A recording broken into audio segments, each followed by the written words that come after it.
Messieurs, j'aimerais vous amener ailleurs puisque ça fait Oh, juste 47 minutes. ben Puis oui. Vas-y. que je voulais maximum 1 heure, mais là, il nous reste encore un peu de temps.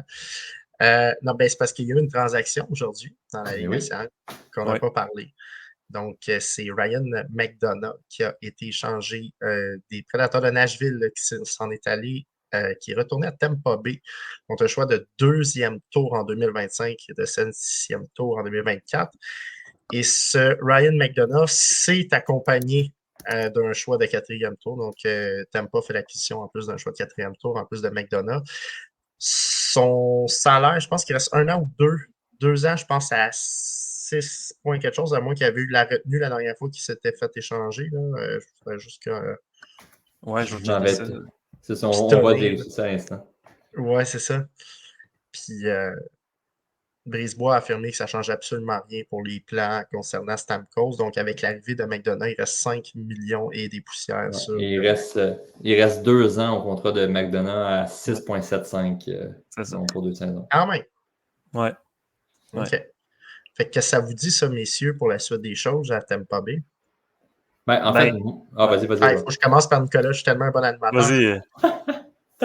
Non, non, c'est bon.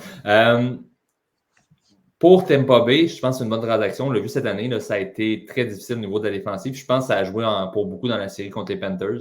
On a été aux prises avec plusieurs blessures, donc je pense qu'on n'a pas le choix d'y aller justement avec l'ajout de défenseurs. C'est drôle, évidemment, de voir McDonough retourner d'où il venait, justement à Tampa, mais ça reste quand même que c'est une. Moi, je trouve que c'est une très bonne transaction. Ça n'a pas coûté grand-chose non plus au niveau pour Tampa. Oui, un choix de 2e ronde, mais sincèrement, pour le défenseur, pour ce qu'il peut apporter à l'équipe, c'est très bien. Donc, pour moi, c'est une très bonne transaction pour les deux clubs. Même qu'à un certain point, je suis un peu étonné que Nashville a décidé de transiger. Il faudrait que j'aille voir exactement combien on a d'espace sur le plafond. Peut-être qu'est-ce qui a motivé cette transaction-là.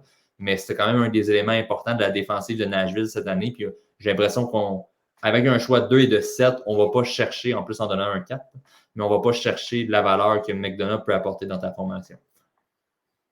Ouais. Mais selon un des journalistes là, à Nashville, McDonough, il a demandé à l'équipe de considérer de l'échanger cet été. Fait que Barry Trotz, il aurait même dit là, que l'échange, c'était par rapport à ça. C'était parce que McDonough voulait pas rester à Nashville, puis qu'il avait adoré son séjour à Tampa. Donc, ils ont essayé d'honorer ça. Par contre, le prix est bon aussi du côté de Nashville. Là, on reçoit plus pour McDonough aujourd'hui que ce que Tampa avait reçu il y a 2 ans. Donc, c'est assez intéressant. Ça prouve aussi que l'espace sur le plafond salarial est peut-être moins valorisé maintenant parce que le plafond salarial augmente de nouveau. Mais ouais, disons que ça m'a surpris de voir cet échange-là aujourd'hui. Mais quand on y pense que McDonough voulait se faire échanger, du côté de Tampa, c'est sûr que c'est surprenant parce que depuis des années, on a de la difficulté avec le plafond salarial. Mais d'un autre côté, ben, ça nous prend des bons joueurs, des bons vétérans. Donc, je pense que c'est ça. C'est pas terminé du côté de Tampa. On va encore essayer de renflouer l'équipe pour un autre parcours en série. Mais on l'a vu cette saison, justement, en éliminatoire contre les Panthers.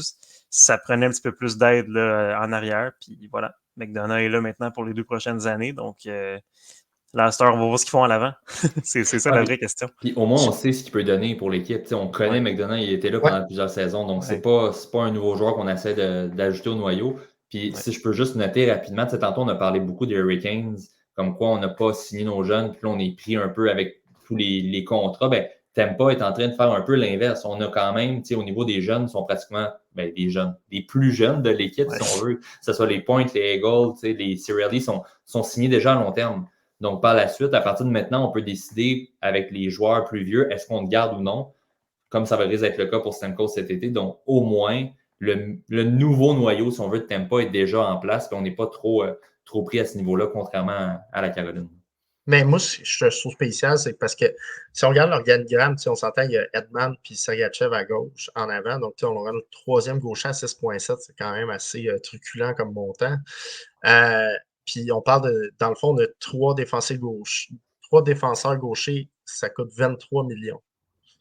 C'est particulier. Ouais. On s'entend à droite, on a Radish, que, bon, il a éclos cette année, mais il sort de nulle part, il a 27 ans, 28. Ça, il y a Tempa qui sont bien bons là-dedans pour faire ça. Il y a Chernak, Puis t'as Perbix. On s'entend, Perbix puis Radish, là, c'est sûr que combiné avec des gars comme ça, peut-être que ça va fonctionner, mais ça reste qu'au niveau de l'organigramme, je regarde la défensive, elle est au-dessus de. On est à peu près à 50 millions là, pour la défensive. Ben non, 40 millions, la moitié. Mais 30 millions. On est à 30 millions en ce moment. En ce moment, avec oui. Chernak plus Radish puis Perbix, on va à 32, mettons. Là, 30, mais on va rajouter quelqu'un. Ouais. Puis là, si tu rajoutes le gardien de but dans la défensive, là, tu tombes à 40 millions. Ouais. Donc, il reste juste 40 millions pour l'attaque. On s'entend que c'est pas énorme. Puis tu as Kucherov en partant, puis Point qui en prennent, puis Charlie, honnêtement, il y a un gros salaire pour ce qu'il fait. Là, ces trois gars-là qui se nommer, c'est 25 millions. Puis Hagel, je l'aime beaucoup à 6,5, il fait beaucoup de points, mais physiquement, c'est so-so, puis défensivement, c'est pas toujours facile non plus. Fait que, c'est ça. On peut-tu vraiment se permettre de perdre un Stamkos, quand tu as Point et Kucherov, puis après ça, la drop est grosse. Là, fait que c'est.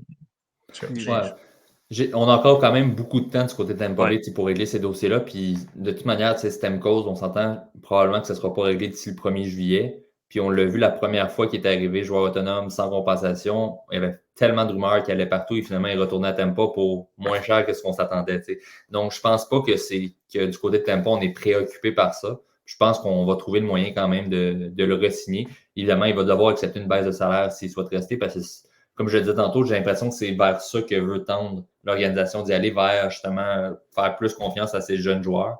Et c'est sûr que oui, peut-être qu'on va avoir une certaine baisse de production offensive, mais si au moins, avec l'ajout de McDonough, on solidifie un peu la défense, ben ça va peut-être compenser un petit peu pour cette perte-là. Puis, il faut quand même prendre en compte que Sergachev va aussi jouer à droite là, cette année, quand même beaucoup. Donc, pas cette année, mais les dernières saisons, là, vu qu'il était blessé cette année.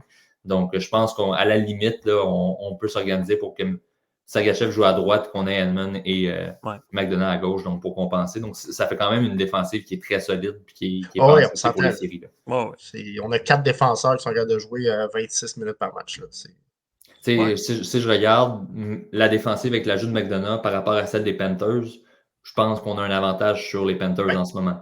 Donc, je pense pas que Tampa pense juste en fonction de la Floride, mais ça reste quand même que c'était leur adversaire du premier tour. C'est une des équipes qui vont devoir affronter année après année dans les premières rondes des séries. Puis je pense que si on les compare en ce moment, on s'est amélioré par rapport à eux. C'est ça, Vasilevskiy, en plus, se remettre sa blessure puis redevient celui de 2 ans. Là, avec ce top 4-là, ça va être compliqué de compter des buts. Oui. Puis avec le format des éliminatoires, tes rivaux de division, si tu veux te rendre en finale d'association, à moins d'être une équipe repêchée, là, il faut que tu battes 2 des 3 meilleures équipes de ta division. Donc, tu sais, là, c'est qui tes adversaires. Boston, ils ont pogné Toronto souvent. Toronto, ils ont pogné Tampa. Ces équipes-là se voient. Puis tu peux quasiment construire en pensant un peu à ça. Mais je donnerais à un certain point l'exemple des Oilers cette année qui se rendent en finale de l'Ouest. Je vais être franc, si les Oilers sont dans l'autre moitié du tableau dans l'Ouest, je ne les vois pas se rendre en finale de l'Ouest du tout, là, avec les adversaires qu'on avait là. Mais on a été chanceux en fonction, on savait qu'on bat les Kings depuis des saisons, on est adapté pour les battre. Et par la suite, du côté des Canucks, bien évidemment, c'est une équipe qui émerge en ce moment. Donc, on a trouvé le moyen de gagner contre eux. Là. Mais encore là, Demko est en santé. C'est difficile à dire. On peut pas. Slov, il a fini avec 880. Je pense pas que c'est le gardien. Il a fini à 9,23. Là. C'est fini. Là.